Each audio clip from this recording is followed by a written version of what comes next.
예수님께서 바다를 걸으시는 사건 이후에 예수님께서는 게네사렛 땅에 도착하셔서 많은 병자들을 고쳐주셨습니다. 이 게네사렛 땅에서 예수님께서 많은 병자들을 고쳐주시는 이 모습을 보면 사람들이 병자들을 침상째로 예수님께 데리고 나왔습니다. 그리고 그 사람들 모두 고침을 받았다고 성경은 기록을 하고 있습니다. 특별히 우리가 주목해야 하는 것은 12의 혈루증을 앓고 있던 이 여인의 사건이 이 게네사렛 땅에까지 전파가 되었습니다. 그래서 많은 사람들이 예수님을 직접 대면하기가 어려워지자 예수님의 옷자락만을 만지게 해 주십시오라고 간청하고 있는 모습이 마가복음 6장 56절에 기록되어져 있는데, 많은 사람들에게 예수님께는 허락해 주셨고 그리고 또한 그들 또한 고침을 받는 사건이 기록이 되어져 있습니다. 그리고 마가복음 7장 1절에서 23절의 말씀의 내용을 보면 장로들의 전통의 문제를 가지고 예수님께서 가르치시는 내용이 기록되어져 있는데, 그 내용의 핵심은 무엇이 부정한 것인가, 그리고 무엇이 정한 것인가, 그리고 무엇이 거룩한 것인가 라고 하는 이 문제에 관하여 이야기를 하고 있고, 특별히 오늘 본문 말씀 마가복음 7장 1절에서 13절의 말씀을 가지고 우리가 생각할 때는 장로들의 전통에 관하여 예수님께서 어떻게 해석을 하고 계신가에 대해서 생각을 해 보기를 원합니다.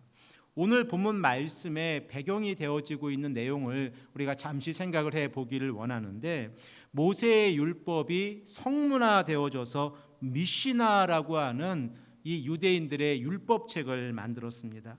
이 유대인들의 율법책 가운데 6번째로 다루고 있는 것이 정결에 관련된 법인데, 이 정결에 관련된 법 가운데에서 음식을 먹기 전에 손을 씻는 법과 또 그릇을 씻는 법들이 있습니다. 우리 다 함께 본문 2절의 말씀을 읽기를 원하는데, 이 손을 씻는 법과 관련돼서 본문 2절의 말씀을 보면 바리새인들과 사두개인들이 한 예수님 앞에서 이제 문제를 제기하는 모습이 기록되어져 있습니다. 자, 그러면 바리새인들과 서기관들이 어떠한 내용으로 예수님의 제자들에게 문제를 제기하고 있습니까? 우리 다 함께 2절 말씀을 읽겠습니다. 그의 제장 중 몇 사람이 부정한 손 곧 씻지 아니한 손으로 떡 먹는 것을 보았더라. 이 바리새인들과 서기관들이 예수님의 제자들 가운데에서 손을 씻지 아니하고 떡을 먹는 모습을 보았습니다. 그리고 그들은 이것이 장로들의 전통에 의해서 예수님의 제자들이 이 장로들의 전통을 지키고 있지 않다고 하는 사실을 그들은 알게 되었습니다. 구약적인 배경을 좀 살펴보겠습니다. 구약에서는 정결한 것과 부정한 것이 있습니다. 특별히 정결한 것이라고 하는 것은 사람과 사물이 정상적인 상태에서 있는 것을 말합니다. 그런데 이 정결한 것이 곧 거룩한 것은 아닙니다. 그러면 부정의 반대말은 무엇이라고 생각을 하십니까? 정결이 아니라 거룩입니다. 그러므로 이 정결이라고 하는 것은 중간 상태인데, 정결한 것이 거룩한 것으로 승화될 수도 있고, 이와 반대로 부정한 것으로 더럽힘을 당할 수도 있습니다. 그리고 레위기 11장 39절에서 40절의 말씀을 보면 사람이 정결한 사람이 부정한 것을 만졌을 때에는 그 몸이 부정하게 되는 것을 우리는 알게 되어집니다. 이러한 배경을 가지고 오늘 우리가 말씀을 보기를 원합니다. 미시나의 6번째 내용이 정결법인데, 이 정결법을 토롯이라고 부릅니다. 그리고 이 토롯 안에는 손씻기 법이 있는데, 그 손씻기 법이 21가지로 기록이 되어져 있습니다. 우리는 간단하게 손을 씻으면 될 것 같은데, 손씻기 법이 21가지로 되어져 있다는 것이 조금 놀라는 항목입니다. 그 내용 중에서 14번째 항목을 보면 먼저 손을 씻지 않고서는 먹는 것이 금지되어졌다라고 기록이 되어져 있습니다. 그런데 손을 씻지 않고 먹을 수 있는 경우가 있습니다. 그 경우가 어떤 경우이냐면 여행 중입니다. 여행 중에 손을 씻지 않고 먹을 수 있는 이 경우가 있는데, 이 경우도 아주 그 특별한 법을 제정을 해놔서 이 법에 허락되지 않으면 손을 씻지 않고 먹을 수 있습니다. 그 내용을 보면 진행 방향이 6.5km 이내에서 물을 얻을 수 없거나 지나온 방향이 1.5km 이내에서 물을 얻을 수 없을 경우에는 손을 씻지 아니하고 천이나 이런 것으로 손을 감싸서 음식을 먹거나 또는 장갑을 사용할 수 있다고 하면 장갑을 사용해서 음식을 먹을 수 있습니다. 그러므로 이러한 경우에 해당되지 않는 경우에는 모든 경우에 손을 씻어야만 장로의 유전에 의하면 음식을 먹을 수 있습니다. 또한 본문 4절의 말씀을 보면 시장에 돌아와서 물을 뿌리지 않고서는 먹지 아니한다라고 말씀을 하고 있는데, 이 물을 뿌렸다고 하는 그 의미가 목욕을 하는 겁니다. 곧 시장에 다녀와서 목욕을 하지 않고는 음식을 먹지 않는 것이 장로들의 전통입니다. 왜냐하면 시장 안에는 불특정 다수의 사람들이 있지 않습니까? 그리고 그 사람들 중에서 한 사람이라도 부정한 사람과 우리가 접속을 하게 되어지면 그 사람도 부정하게 되어진다라고 가르치는 것이 장로들의 유전입니다. 그리고 오늘 본문 말씀 가운데에서 좀 특별하게 기록이 되어져 있는 것은 그릇과 관련돼서도 법이 있다는 것입니다. 4절 하번절의 말씀을 보면 이 그릇도 씻는 내용이 기록이 되어져 있는데, 유대인들에게 있어서 그릇을 깨끗하게 씻는 것도 장로들의 유전에 기록이 되어져 있습니다. 특별히 이 그릇을 깨끗이 씻는 것은 출애굽기 23장 19절의 말씀을 근거해서 기록이 되어 만들어진 법인데, 우리 다 함께 출애굽기 23장 19절의 말씀을 읽겠습니다. 너는 염소 새끼를 그 어미의 젖으로 삼지 말지니라. 이 내용이 유대인들에게는 어떻게 해석이 되어지고 있냐면, 고기의 제품과 우유 제품을 함께 먹지 말라라고 하는 내용으로 해석이 되어져 있고, 그리고 또한 이 내용이 음식법에서는 그릇을 깨끗이 씻는 이 법과도 연관이 되어져 있습니다. 여러분 한번 생각해 보십시오. 고기 제품과 우유 제품을 함께 먹지 아니한다, 염소 새끼를 그 어미의 젖으로 삼지 아니한다라고 하는 그 의미를 유대인들의 입장에서 해석을 해보면, 생명을 주는 젖과 생명이 없는 죽은 고기를 함께 섞어서 먹을 수 없다라고 하는 것이 유대인들의 해석입니다. 자, 이러한 배경을 가지고 본문 5절 말씀을 읽겠습니다. 이에 바리새인들과 서기관들이 예수께 묻되 어찌하여 당신의 제자들은 장로들의 전통을 준행하지 아니하고 부정한 손으로 떡을 먹나이까? 이렇게 이러한 상황 가운데에서 서기관들과 바리새인들은 예수님께 나와서 질문을 던지고 있는 모습이 본문 5절에 기록이 되어져 있습니다. 그런데 이 본문 5절 말씀을 보면 예수님께서는 전혀 다른 입장에서 대답을 하고 계십니다. 서기관들과 바리새인들의 입장에서 보면 음식을 어떻게 먹을 것인가, how to eat에 포커스를 맞추어서 이제 예수님께 질문을 하고 있다고 하면, 예수님께서는 이 서기관들과 바리새인들에게 장로들의 전통을 지키면서 하나님의 계명을 버리고 있는 것이 너희들의 문제점이다라고 하는 내용을 지적하고 있습니다. 결과적으로 음식을 먹기 이전에 정결에 관한 이 장로들의 법을 근거해서 우리가 하나님의 말씀을 생각할 때에 우리가 본래적으로 생각을 해야 되는 것은 형식화되기 이전에 본질이 무엇이었는가, 레위기에서 왜 손을 깨끗이 하는 것을 중요하게 생각을 했는지 우리 이 부분에 대해서 생각을 해 보아야 합니다. 그리고 또한 무엇이 우리가 이 땅을 살아가면서 법을 지키는 것과 삶을 살아가는 것 가운데에서 중요한 것인가라고 하는 부분을 생각을 해보아야 합니다. 예수님께서는 이사야서 29장 13절의 말씀을 근거해서 마가복음 7장 6절에서 7절 말씀을 보면 서기관들과 바리새인들의 질문에 대답을 하고 계신데 그 내용을 우리가 다 함께 읽겠습니다. 이르시되 이사야가 너희 외식하는 자에 대하여 잘 예언하였도다. 기록하였으되 이 백성이 입술로는 나를 공경하되 마음은 내게서 멀도다. 사람의 계명으로 교훈을 삼아 가르치니 나를 헛되이 경배하는도다 하였느니라. 먼저 우리가 주목해야 하는 것은 예수님께서 어떻게 말씀하고 계십니까? 예수님께서 이 서기관들과 바리새인들에게 말씀하실 때 외식하는 자라고 하는 이 단어를 사용을 하고 있습니다. 신약 성경에서 특별히 마태복음을 보면 이 외식하는 자여 화 있을진저라고 하는 이 표현이 많이 나오는데 마가복음에서는 그렇게 많이 사용이 되는 단어가 아닙니다. 마가복음에서는 3번에 걸쳐서 이 외식하는 자에 대해서 언급을 하고 있지만 마태는 자신의 유대 공동체 안에서 특별히 그 유대 공동체 안에서 유대인들을 향하여 외칠 때에 외식하는 자요라고 하는 이 메시지를 많이 사용하는 것을 우리는 알게 되었습니다.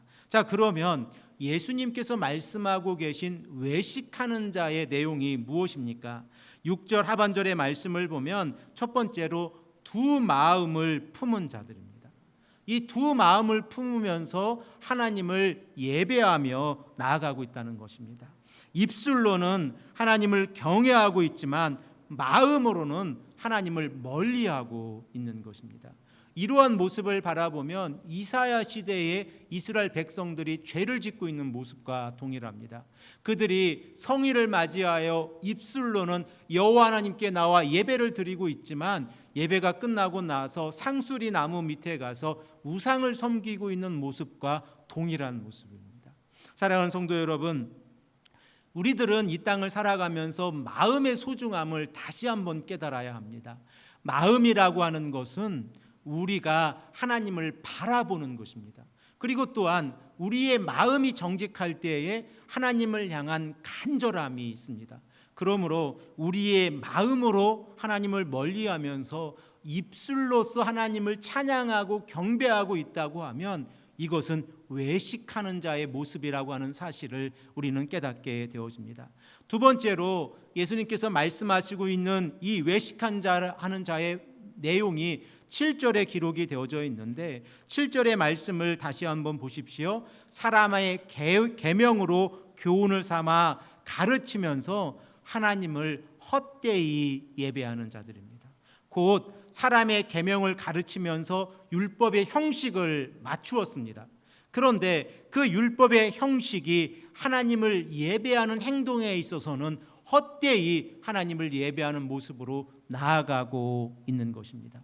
이러한 모습이 예수님께서는 본문 8절에서 이렇게 지적하고 계십니다.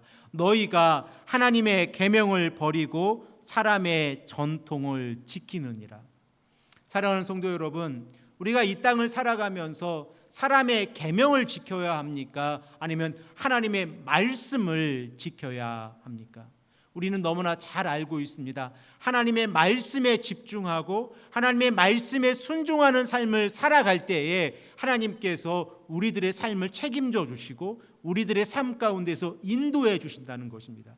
그런데 사람들이 이 땅을 살아가면서 형식이라고 하는 것을 만들어내고 그 형식 안에서 하나님의 말씀보다 형식을 더 중요하게 만들어내는 경우가 있다는 것입니다. 이것이 음식법과 관련돼서 예수님께서 말씀하고 계신 내용입니다.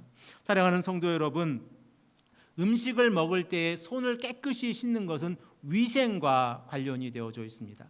하지만 그 음식을 먹어서 손을 깨끗이 씻지 아니하고 음식을 먹었다고 해서 우리의 마음 자체가 부정하게 되는 것은 아닙니다. 그런데 이 바리새인들과 서기관들의 입장에서 바라보면 사람이 손을 깨끗이 씻지 아니하고 음식을 먹었을 때에 그 몸과 그 마음 자체가 부정하게 된다는 것입니다.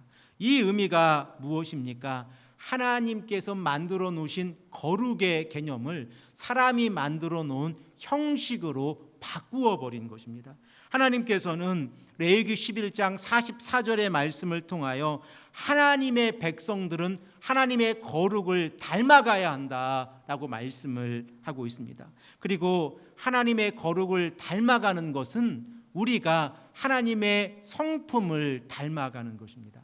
어떻게 사람이 이 땅을 살아가면서 하나님의 성품을 닮아갈 수 있습니까? 하지만 우리는 한 가지 방법을 알고 있습니다. 우리가 하나님의 성품을 닮아가는 것은 구속함의 은혜를 받은 성도의 삶이 하나님 앞에서 거룩하게 예배를 드리면서 하나님의 성품을 닮아간다는 것입니다. 그래서 사도 바울은 로마서 12장 1절 말씀에 거룩한 삶에 대해서 우리에게 말씀하고 있는데, 이 말씀을 우리 다 함께 읽겠습니다. 로마서 12장 1절의 말씀입니다. 그러므로 형제들아, 내가 하나님의 모든 자비하심으로 너희를 권하노니 너희 몸을 하나님이 기뻐하시는 거룩한 산 제물로 드리라. 이는 너희가 드릴 영적 예배니라. 우리가 이 땅을 살아가면서 하나님 앞에서 거룩해지는 것은 우리의 삶 자체를 하나님 앞에서 거룩하게 드리는 것인데, 우리의 삶이 예배자의 삶으로 살아가는 것입니다. 우리가 예배자의 삶으로 살아갈 때에 우리들은 이 세대를 본받지 아니하고 마음을 새롭게 하여 변화를 받아서 하나님의 선하시고 기뻐하시고 온전하신 뜻이 무엇인가를 분별하는 삶, 이러한 삶이 거룩한 삶입니다. 그러므로 예수님께서 서기관들과 바리새인들에게 말씀하시고 있는 내용은 거룩이라고 하는 형식에 빠져서 거룩의 본질에서 말씀하고 있는 하나님의 음성을 놓치지 말고 하나님의 음성을 다시 한번 생각을 해보아라 라고 말씀하고 있는 겁니다. 그러면서 예수님께서 한 가지 예를 들고 계신데, 고르반이라고 하는 예입니다. 사랑하는 성도 여러분, 우리가 신앙생활하면서 고르반이라고 하는 단어를 여러 번 들어보시지 않았습니까? 우리가 오늘 본문의 말씀 마가복음 7장의 말씀을 들으면서 많이 들었던 내용이 고르반입니다. 근데 이 고르반을 오늘 다시 한번 정리하시고 이 고르반의 의미가 무엇인가도 다시 한번 생각해 보시기를 원합니다. 고르반이라고 하는 이 단어는 히브리어 명사입니다. 그리고 그 의미는 하나님께 드려진 예물, 헌물을 의미합니다.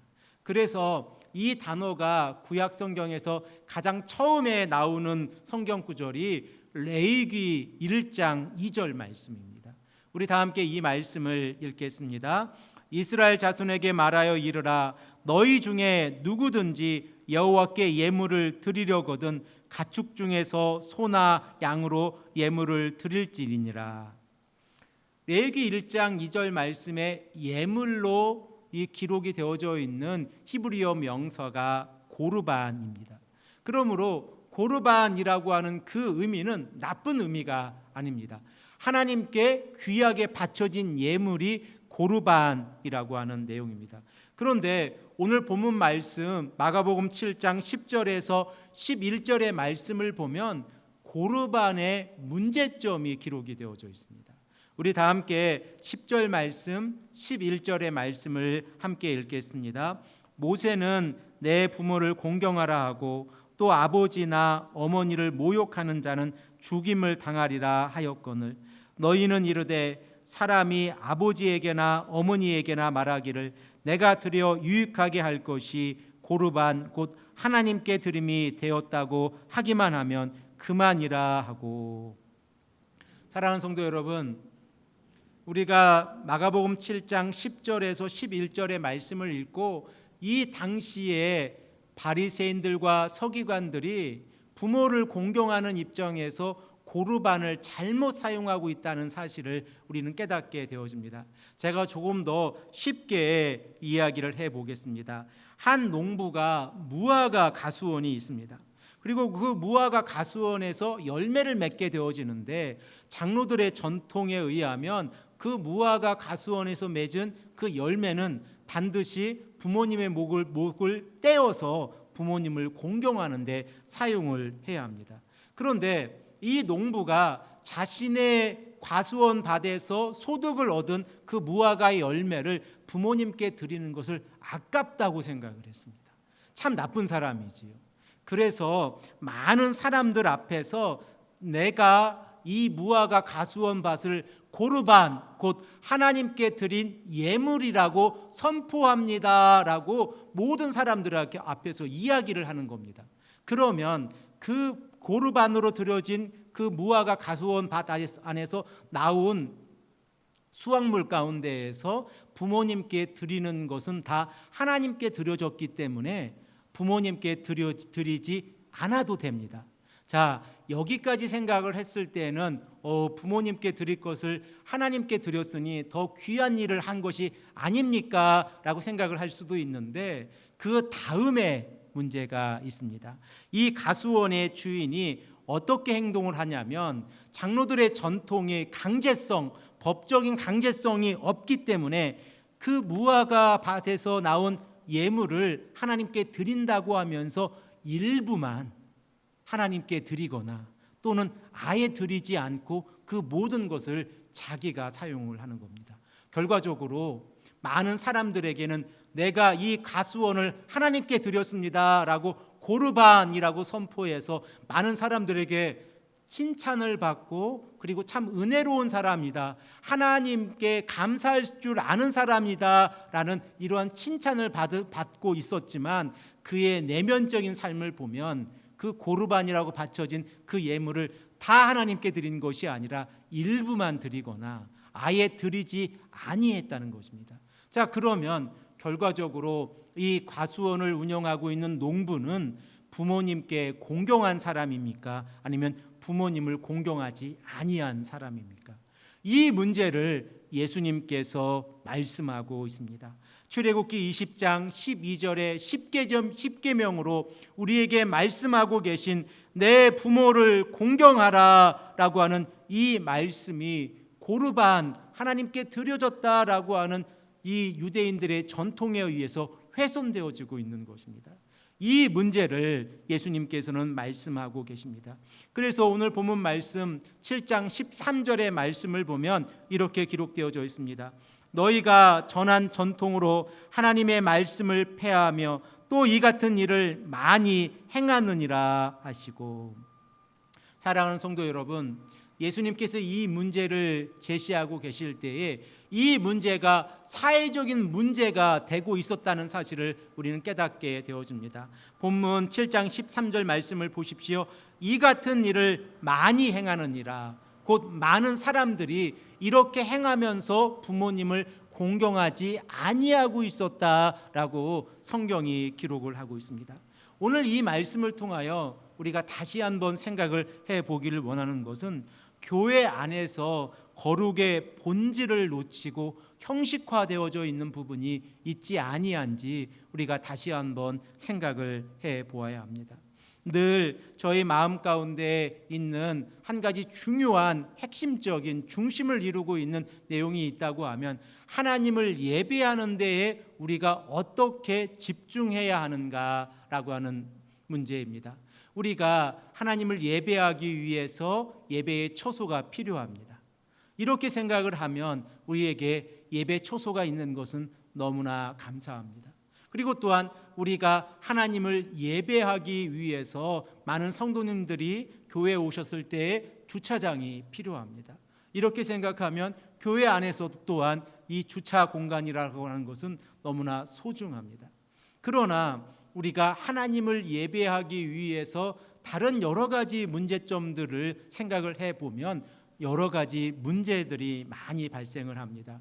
교회 안에 카페가 있거나 또 교회가 축구장을 가지고 있거나 또 교회 안에 여러 가지 시설들이 있어서 많은 사람들이 커뮤니티 센터가 아닌 교회에서 커뮤니티 센터를 이용하는 모습들을 바라보면 이것은 하나님을 예배하는 모습과 다른 모습으로 나아가고 있습니다. 우리가 집중하고 하나님 앞에서 바르게 행동하고 나아가야 하는 것은 하나님을 예배하기 위해서 우리가 어떻게 행동하고 있는 것인가. 교회의 본질이 하나님께 예배드리는 것과 영혼을 구원하는 전도와 선교에 있다고 하는 사실을 우리가 다시 한번 깨닫고 나아간다고 하면, 우리가 가장 먼저 하나님 앞에서 행해야 하는 것은 여호와 하나님을 알자, 힘써 여호와 하나님을 알자라고 고백하고 있는 호세아서 6장 3절의 말씀입니다. 또한 호세아서 6장 6절 말씀이 우리들의 삶에 반영이 되어져야 합니다. 우리 다 함께 이 말씀을 읽겠습니다. 나는 인애를 원하고 제사를 원하지 아니하며 번제보다 하나님을 아는 것을 원하노라. 하나님께서 우리에게 원하시는 것이 무엇입니까? 우리가 하나님을 알고 바르게 아는 것입니다. 혹 우리들의 삶 가운데에서 형식주의에 빠져서 하나님을 알고 있는 본질로부터 벗어나 있다고 하면 우리들의 삶을 다시 한번 되돌아보아야 합니다. 하나님께서 원하시는 것이 무엇인가를 우리가 다시 한번 생각하고, 교회의 본질은 하나님을 예배하는 예배의 공동체이고 영혼을 구원하는 전도와 선교의 공동체라는 것을 우리가 깨닫고, 함께 모여 쉴만한 물가 교회가 하나님을 예배하고 복음을 증거하는 교회로 나아가야 합니다. 사랑하는 성도 여러분, 우리가 하나님을 아는 것과 믿는 것이 하나가 되어져서 성숙한 그리스도인으로 이 땅을 살아갈 때에 하나님께서 우리들의 삶을 책임져 주십니다. 언약의 하나님께서 언약의 백성들을 책임져 주십니다. 늘 공급해 주시고 늘 보호해 주시고 늘 우리들의 삶을 지켜주신다고 하는 사실을 우리가 다시 한번 깨닫고, 오늘 하루도 우리가 이 말씀을 듣고 이 한 주간 살아갈 때에 예배의 본질, 그리고 교회의 본질이 무엇인가를 다시 한번 깨닫고 나아가는 귀하고 복된 하나님의 성도님들이 되시기를 간절히 축복합니다. 함께 기도하겠습니다.